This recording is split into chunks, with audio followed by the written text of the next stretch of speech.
Stand with your feet hip-width apart and engage all of your postural cues.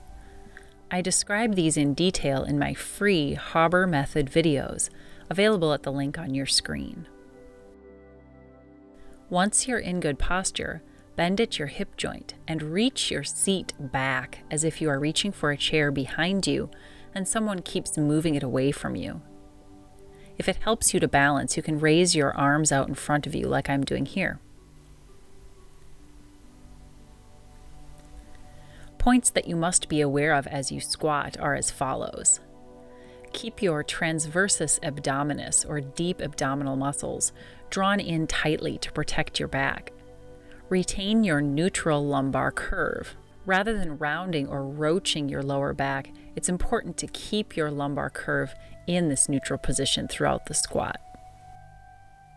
Keep your shoulder blades sliding down your back away from your ears. Notice my head and neck. I retain my neutral cervical curve rather than compressing my neck and looking upward. And take a particularly close look at my knees. Notice how they never travel in front of my toes. All of my weight is being subsumed by my hips and quadriceps, the largest muscles in my body. You can see when someone is doing a squat incorrectly when they are pressing into their toes, which means they are pushing weight forward instead of back. Look at my toes, they're lifted. This would be impossible if I were doing the squat wrong. You should always have more weight in your hips and heels than in your toes. And FYI, you do not need to squat as low as I am squatting here. Only go as low as your body can support you with good form. At this point, you've probably stopped breathing. It's entirely possible to keep your transversus abdominis, or TVA, tightly contracted and your spine supported and breathe at the same time. You just have to practice. By doing all of the exercises in the Haber Method series in sequential order, you'll get conditioned enough to do these squats and all of the other core and back strengtheners I show properly. When you're ready for a little challenge, hold the squat in the down position. Look at how I have not lost any of my postural alignment. My lumbar curve is still there, and it is held tightly by a contracted TVA. My shoulders are still locked down in place away from my ears. My head and neck are still in neutral, and my toes are still lifted. I'm still breathing as well. Have this image in your mind as you practice the squat yourself.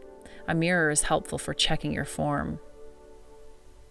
Now, just so you know what not to do, check this out. This is how most people do a squat and why most people think squats hurt their knees. Here, instead of bending at the hip joint to initiate the movement, I have bent my knees and let them travel in front of my toes. Notice how now all of the weight is in the front of my foot, and there is no way I can keep my toes lifted. My knees are now shot through with forces that don't belong there.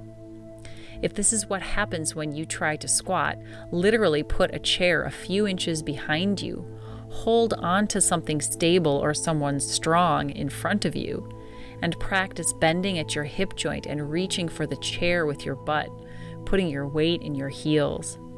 That little movement will help you condition your legs to squat correctly and save your knees from an early demise.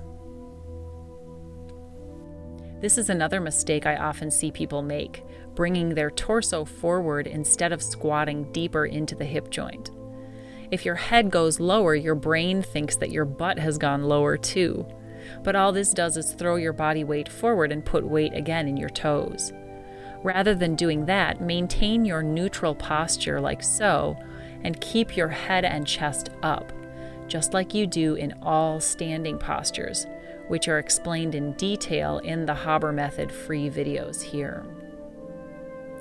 After you do 10 to 15 of these, slowly and with perfect posture, you'll want to stretch your quads and glute medius.